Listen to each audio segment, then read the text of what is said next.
January 16, 2001. The man who fought his way to power, who promised to break Congo's chains, is gunned down in his own office.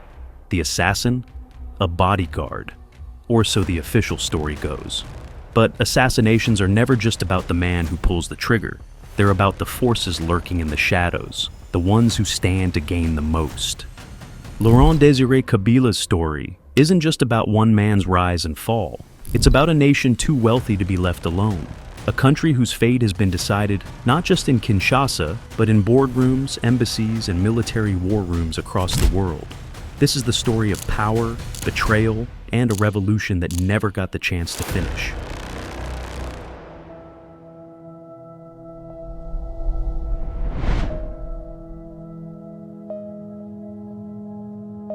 Laurent-Desiré Kabila was born in 1939 in Jadotville, now Likasi, in the mineral-rich province of Katanga. From the very beginning, his world was defined by injustice. Copper, cobalt, and gold flowed from the mines of Katanga, making Belgium rich. But for Congolese families like Kabila's, these resources meant only one thing: exploitation. Kabila wasn't born into privilege. He was born into resistance. Even as a boy, he was known for his sharp mind and defiant spirit, qualities that would set him on a path that would shake the foundations of power in Congo. By the time Laurent-Desiré Kabila was in his 20s, Congo was on fire. In 1960, Patrice Lumumba became the country's first democratically elected prime minister, a symbol of African self-rule. But independence wasn't just about raising a new flag. Lumumba's vision of a united Congo made him a threat. And powerful forces, Belgium, the CIA, even his own political rivals, weren't about to let that vision survive. Lumumba was arrested, tortured, and executed by firing squad, his body dissolved in acid to erase any trace of his existence. And with him went Congo's brief moment of hope.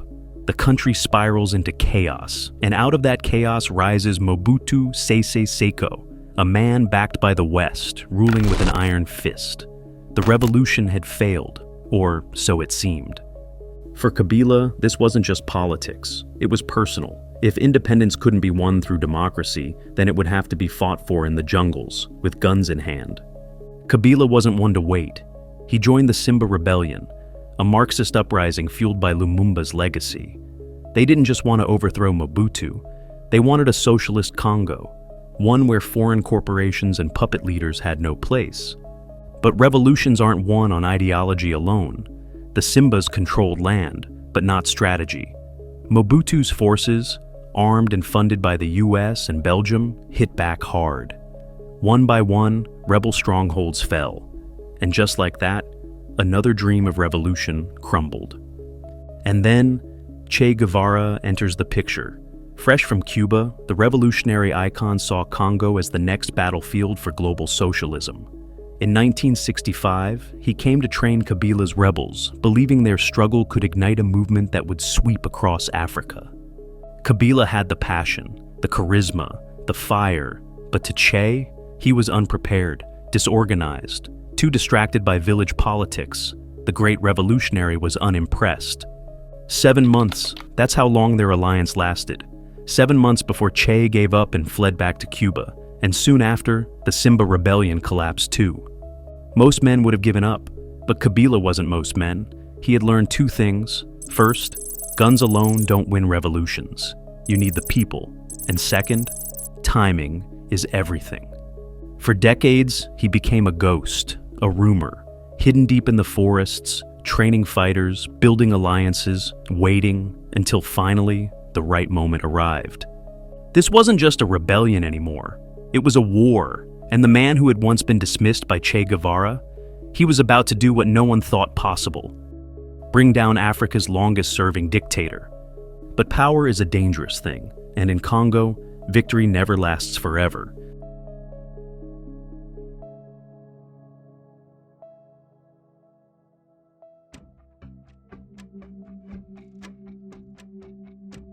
By the mid-1990s, Zaire, formerly Congo, was a nation on the brink. For over 3 decades, Mobutu Sese Seko ruled with an iron fist, his dictatorship propped up by Cold War alliances and the sheer wealth he plundered. Once hailed as a bulwark against communism, Mobutu had turned Zaire into a kleptocracy. Mobutu's health was failing, and so was his grip on power. Meanwhile, in neighboring Rwanda and Uganda, new leaders saw an opportunity to exploit Zaire's chaos for their own gain.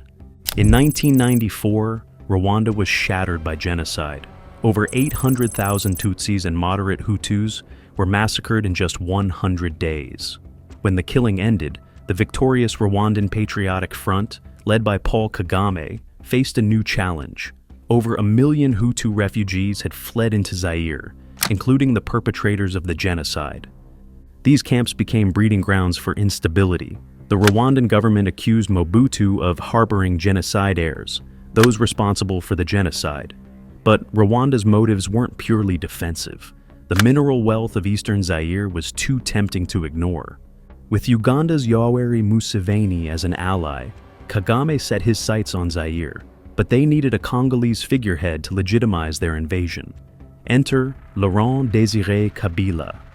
Kabila had been hiding in the shadows for decades, running a tiny rebel movement with little influence. But in 1996, he suddenly found himself at the head of a regional alliance, Rwanda, Uganda, and Angola, all backing his cause. Why? Because Kabila was the perfect frontman. With their support, Kabila formed the Alliance of Democratic Forces for the Liberation of Congo, or AFDL. But let's be honest, this wasn't just a Congolese rebellion, it was a regional invasion disguised as liberation. It was a revolution on steroids. Kabila's rebels were undertrained and outgunned, but they had Rwandan and Ugandan troops doing the heavy lifting. Within months, they controlled eastern Zaire. By early 1997, they were marching toward Kinshasa. Mobutu, once untouchable, fled into exile in May 1997. He died a few months later, a shadow of the dictator he once was. His reign was over, and Kabila, he declared victory. Kabila had done the impossible. He overthrew one of Africa's longest-serving dictators. But was he truly a liberator, or just a placeholder for the powers that backed him? Here's the twist. Kabila's backers weren't in it for Congo's freedom. Rwanda and Uganda wanted control over eastern Congo's vast resources, gold, diamonds, and coltan. As Kabila consolidated power in Kinshasa, his allies tightened their grip on the east. Kabila quickly realized he was a puppet in someone else's game, and he wasn't about to play along. Kabila's rise to power was swift, but it came with strings attached. The same forces that helped him overthrow Mobutu now threatened to undermine his rule. And Kabila? He was determined to cut those strings, no matter the cost. But revolutions that rise quickly often fall just as fast. Kabila would soon learn that in Congo, power is never secure, and enemies are always closer than they seem.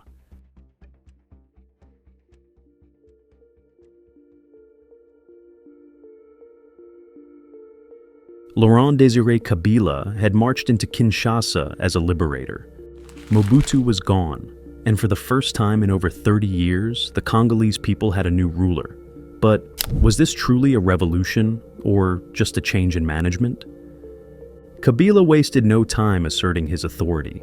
He nationalized mines, froze foreign bank accounts, and canceled Mobutu-era contracts that had sold off Congo's wealth to outsiders. To many, it was a breath of fresh air, an attempt to reclaim the country's stolen riches. But to his backers, it was something else entirely, a betrayal. Let's get one thing straight. Kabila didn't overthrow Mobutu alone. He had powerful backers, Paul Kagame of Rwanda and Yoweri Museveni of Uganda, who had bankrolled and militarily supported his rise. But this support came with strings attached.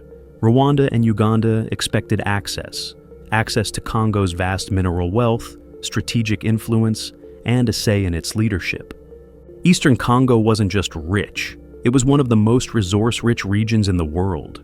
Gold, diamonds, tin, and coltan, the mineral used in electronics, were there for the taking. For years, Mobutu had allowed foreign allies to exploit these riches, and now, Rwanda and Uganda expected the same treatment from Kabila. But Kabila had other plans. In 1998, he expelled all Rwandan and Ugandan military advisors from Congo, accusing them of undermining his government. For Kabila, this was a declaration of sovereignty. For his former allies, it was an act of war. Within weeks, war erupted, but this time, Rwanda and Uganda weren't backing Kabila, they were backing his enemies. Rebel groups like the Rassemblement Congolais pour la Démocratie, RCD, emerged overnight, armed to the teeth and ready to strike. And so began the Second Congo War, Africa's World War. But this wasn't just about Kabila, it was about power, resources, and control. The war quickly expanded, pulling in Angola, Zimbabwe, Namibia, Chad, Sudan, each nation with its own interests. This wasn't just war, it was business. Rwanda and Uganda turned Eastern Congo into an economic machine, extracting minerals, selling them on the global market, and using the profits to fund their militaries. Meanwhile, the Congolese people bore the brunt of it. Over 5 million people would die, most not from bullets, but from starvation, disease, and the collapse of infrastructure. The world watched but did little. The UN sent peacekeepers, but they were outnumbered and outgunned. International corporations continued buying conflict minerals, funding the very warlords who enslaved children and massacred villages. Kabila wasn't without allies. Angola, Zimbabwe, and Namibia came to his defense, not out of pure loyalty, but out of self-interest. Angola sought to secure its oil-rich province. Zimbabwe saw economic opportunities, and Namibia followed regional alliances. Their support kept Kabila in power, but barely. With their help, Kabila's forces managed to push back the rebels. But this was no victory. It was a bloody stalemate. The country remained divided. Warlords controlled vast territories, and Kabila's government was bleeding money. Kabila had promised a new era for Congo, an end to foreign exploitation. Instead, he was trapped in an endless war, drowning in the same corruption and violence that had defined Mobutu's rule. And worse, he had made enemies everywhere, even within his inner circle. He had defied Rwanda and Uganda. He had angered warlords and cut off lucrative deals. And now, even those closest to him were beginning to question his rule. Kabila had risen to power on the backs of others. But revolutions that rise quickly often fall just as fast. Kabila's time was running out. And in Congo, when power slips from your grasp, it isn't taken peacefully. It's taken in blood.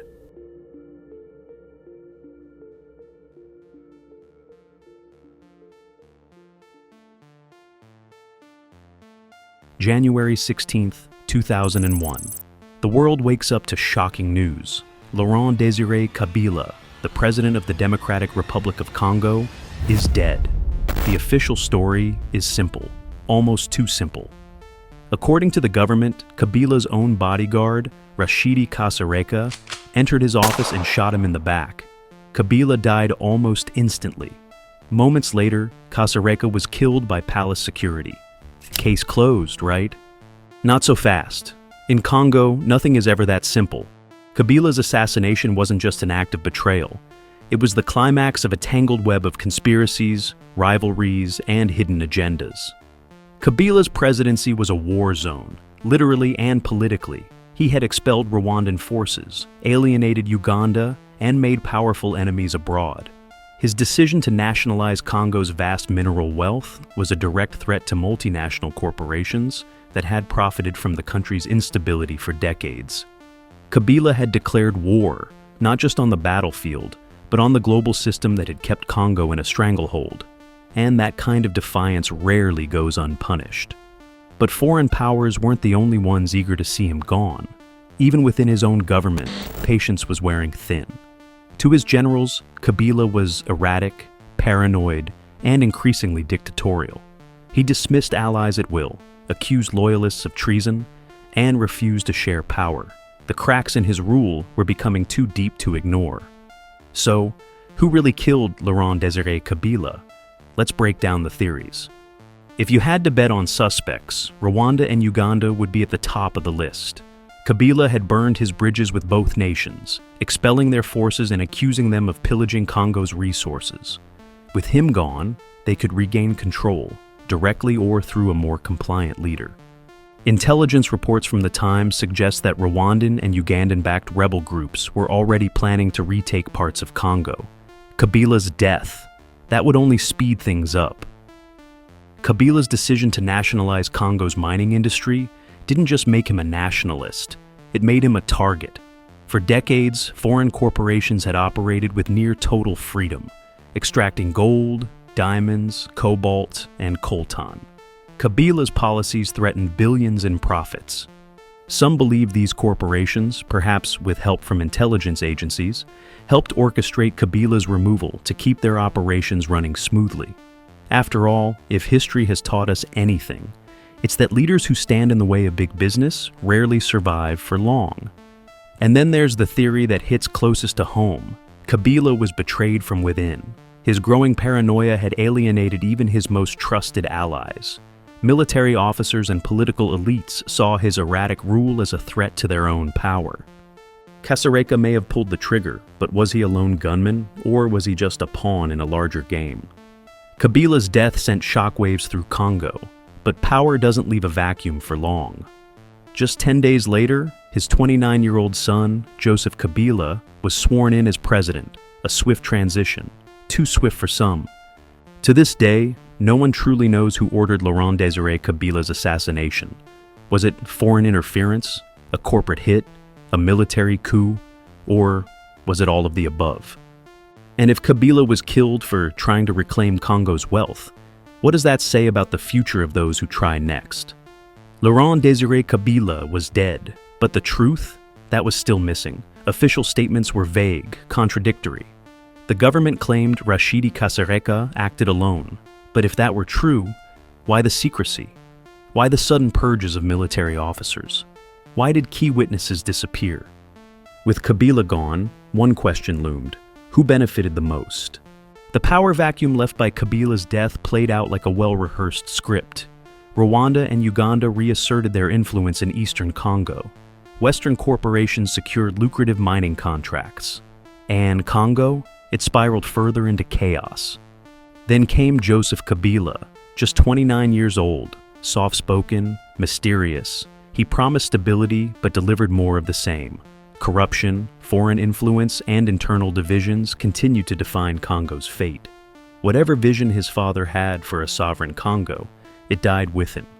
Congo is a land of contradictions, rich beyond measure, yet among the poorest nations on earth.